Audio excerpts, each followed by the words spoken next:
What if I told you there is only one lottery ticket handcuff wide receiver right now to look at that's on the waiver wire?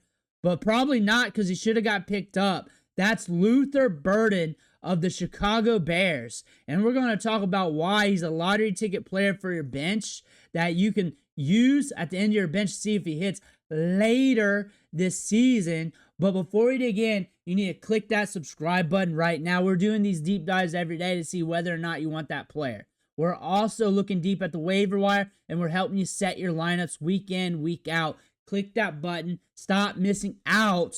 But Luther Burden is starting to make a little impact.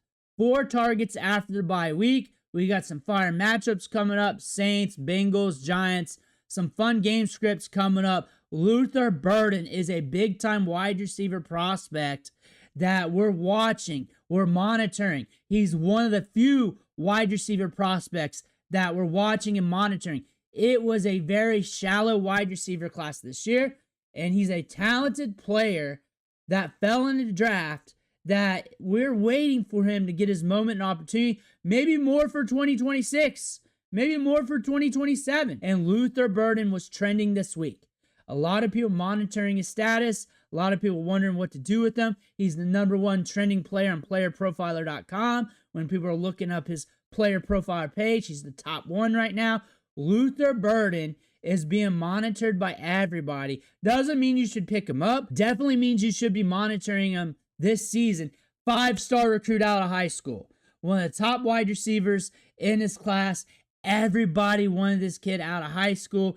He ended up going to Missouri, and we got work during their freshman season. Not enough to be considered productive, but they were trying to use him. Had 18 rushing attempts. Kind of had that Deebo Samuel role there, and then we blow up as a sophomore there. 1,200 yards, 9 touchdowns. The next year, 676 yards and 6 touchdowns. And then that big year in 2023, 3.29 yards per route ran. Not getting the deep ball there at Mizzou. That Mizzou offense was not the right fit. That evidently hurt his draft capital, but the market share of the passing production that sophomore season, 35.5%, that's elite. That's top tier. And then we were above 20%, which is a good year, even at 667 yards. 667 yards should not get you in the 20% range. It should be at highest 15 to 17, usually 10 to 12 range when it comes to percentage points when you're at that threshold of around 600 some yards. At 26.7%, that is very good. That gets you to a breakout age if that's your first year. That is a good number to have. That's a good threshold. But at that counting stat at 600 some yards, there's something wrong with the offense. Obviously, it's Mizzou. We test well. We fall to the second round. Everybody had him pegged as a first-round prospect, and then it came closer to draft time, then he started falling out of the mocks. Some mocks he would go top 10, then he started to go lower and lower, 15, top 20, top 25, fell out of the first round, went to the Chicago Bears, but this is a very talented wide receiver who has a lot of upside. In training camp, he missed a lot of practices. From minicamp, which was in May, to the start of training camp, he was banged up with an injury. So now he's kind of raw in the system because he missed a lot of crucial time in the offense. So now he's ramping up in season. It's getting hard for him to get on the field. DJ Moore, Rome Odunze, they got veterans there. So they don't have to throw him out there. So they're developing this kid right now. And you're looking at the depth chart here. Rome Odunze, stud. DJ Moore, crafty veteran. He's on the last leg of his career. We're definitely seeing that in the numbers. Olamide's a solid wide receiver. You're looking at Luther Burden, though. He's had a few moments, even though he's not used a lot on the field. And Rome Odunze, good wide receiver. They drafted him in the first round, getting good workload metrics. He is the hog in the offense right now, and you got DJ Moore. Not living up to the upside, not living up to what he used to be. He's still getting work in the offense. He's still dependable, but you can definitely tell things are slowing down for him. You're looking at the work rate metrics here. Rome Odunze has a 25% target share with 8 targets per game and getting an average depth of target of 13.2. So he is the man of the offense. He's the fantasy point scorer. He's getting all the opportunities. He's out there on 91% of the routes. DJ Moore's out there on 93% of routes, but still getting just 5.2 targets per game. Rome Odunze has stepped up. DJ Moore is probably not for long, and Luther Burden's probably going to eventually step up, and him and Rome Odunze is probably going to be a good tandem for the long term. But for the short term, you're watching him get sprinkled in right now. That is what we're seeing here with the routes ran, but it's starting to increase. Remember, we talked about Jerick McKinnon and Brashard Smith as we're watching the snaps and the routes. His routes are increasing little by little, but it's still coming up. After the bye, they got him out there a little bit more. And now we're seeing him get some work, get some talk. If there's more injuries in this offense, he's going to get more work. You're watching the snaps. It's roughly staying about the same. 20 snaps in week 6, 8 wide, 7 slot, but more routes. The most routes he's ever ran during that week. He's getting some opportunity. They're trying to get him out there. They want to use him, but he did not get the practice time over the summer. He got some. Once he got out there in training camp, he was blowing up. He was taking over. He was looking good. He looked like a first-round pick out there, like not practicing for months, coming out there, and then all of a sudden balling out. The talent's definitely there, but the experience is not to be able to be trusted right now in the offense.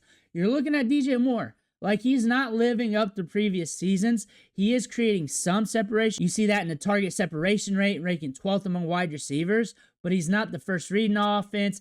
His ADOT shorter at 8.7. His deep ball rate's low. He's just playing alongside of Rome Odunze. He's not winning as he usually does against man coverage. DJ Moore is slowing down. If you want to buy a wide receiver for Dynasty Fantasy Football, Luther Burden right now before things ramp up, going to be hard to do because I'm holding those cards close to my chest.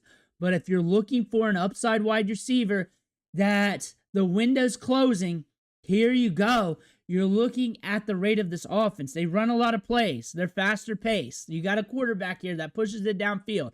That's aggressive with it. They're about average when it comes to pass to run ratio at 57% to 43%. Not the highest, not the lowest, but still they're running a lot of plays. They're getting a lot of opportunities in this offense. I'm not worried about the schedule. I think there's some nice games here where he can hit as an ancillary piece anyways, but he's a lottery ticket. If DJ Moore goes down, or even Rome Odunze, he is stepping up. Even as a trade asset, or even as a production asset in fantasy football, depending on the format that you play. I like him as a lottery ticket player. I like him on my bench. I don't like him for lineups. Right now. If you're looking for a pickup for your lineups, and that's it to plug and play and mess around with, no. If you're looking for an asset to HODL as a lottery ticket to hold, to stash for the end of your bench, you stashed enough running backs, you need something to diversify to, here you go. That's for you. This is the only wide receiver for you, unless you're looking for the IR wide receivers, Christian Watson or somebody like that. But if you're looking for a young player to break out, this is about the one of the few left that's not a running back. One of the few left out there. He's a rookie still. You may not want him. Also, you don't want him to set lineups right now. You don't need him for that. If you need that right now, this is not your boy. This is not your dude. Do not go that way. Do not go that way if you're doing it. He could splash on you. He's a lottery ticket player. He could splash on any given Sunday, and then he's going to ramp up. This is a wide receiver that could blast off somewhere down the road. This is why we're holding. This is why we stashing. And this could be for 2026, 2027. But that's why we're doing it. And there's a high risk that we flatline and go to zero. There's a high-ass risk for that. I ain't going to lie to you. However, I'm not picking them up if I want to set lineups with this asset. Right now, in this moment, right now, this second. Next week might be different. And that's why we're holding. That's why we're stashing. If you don't have a spot to stash, it's not your time right now. It's just not. Let me know what you think about Luther Burden in the comments below. I want to hear about that. Make sure you hit that subscribe button on the way out. One thing for watching. Catch you on the next video.